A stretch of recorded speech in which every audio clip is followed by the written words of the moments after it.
interruption there. I'm not sure what that was. I address you as an atheist and a secularist and a Marxist. I'm very much troubled by your remarks about the need to stand up and fight this Muslim jihad. I have no time for oppressive religion of any stripe, but I think you are well aware of the long history of crimes committed by the British government in Iraq, the United States government in Vietnam, and today in Iraq and Afghanistan. And I'm wondering how you can possibly say that it is Western civilization, the civilization of the colonizers and the oppressors, who do it all, of course, in the name of liberation and democracy, how this is not the fundamental problem, rather than what you call the jihad of what I consider to be the response to the crimes of U.S. and European imperialism. Well, there you have it, ladies and gentlemen. There you have it. You see how far the termites have spread and how long and well they've dined. When someone can get up and say that in a meeting of unbelievers, that the problem is Western civilization, not the Islamic threat to it. That's how far the termites have got.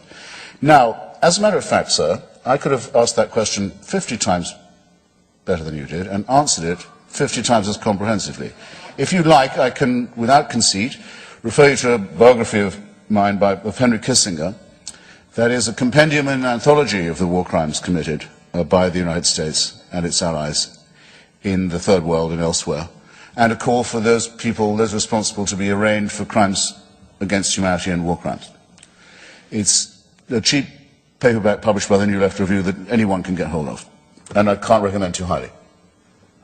One of those crimes, I'll just give you an example to show how utterly fatuous your implication is. One of those crimes was the arming and training of the Indonesian armed forces to take over the Republic of East Timor. Some of you are no doubt aware of this terrible atrocity. It's one of Noam Chomsky's best campaigns in writing, leading to the very near physical extirpation of the people of East Timor. A genocide more comprehensive than Cambodia, taking place a little afterwards, with our weapons, with our diplomatic protection, and with the endorsement of Kissinger and Ford. Hands up those who roughly remember this.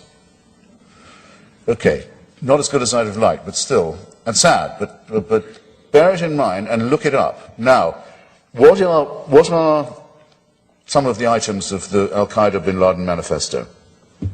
Well, oddly enough, and this was to my surprise, I thought it would be lower down. Item 3 in the charge against the West is that it reversed course on East Timor, tried to undo the genocide, brought East Timor to a referendum on independence, sent Jose Vieira de Mello, one of the greatest, Sergio Vieira de Mello, one of the greatest UN civil servants, to East Timor to supervise the transition to independence and the election, and made East Timor the newest member of the UN.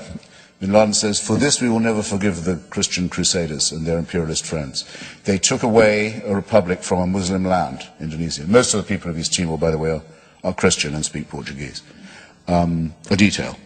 For this, we will never forgive them. For this, that was the reason they gave for blowing up the UN office in Iraq, because that's where Melio was sent next, with a truck bomb of explosives so enormous that it must have been borrowed from the former Iraqi army and Ba'ath Party.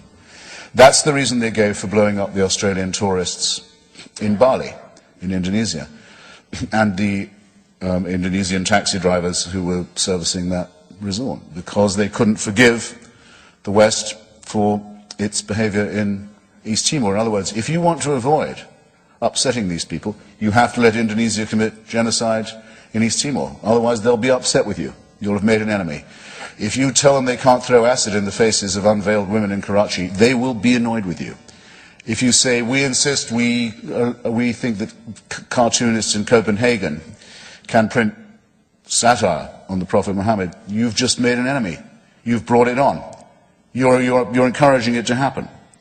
So unless you're willing to commit suicide for yourself and for this culture, get used to the compromises you'll have to make and the eventual capitulation that will come to you. But bloody well don't do that in my name, because I'm not doing it. You surrender in your own name, leave me out of it. I'm going to fight these people and every other theocrat all the way. All the way. For free expression, for women's rights, for self-determination of small peoples, for the right of Iraqis to federate and have their own show, for the right of the Lebanese not to be bullied by Hezbollah and to have a multicultural democracy. Yes, I'll fight for this, and I think that the 82nd Airborne is brave to be fighting for it too. And I think you should be ashamed sneering at people who guard you while you sleep. Thanks.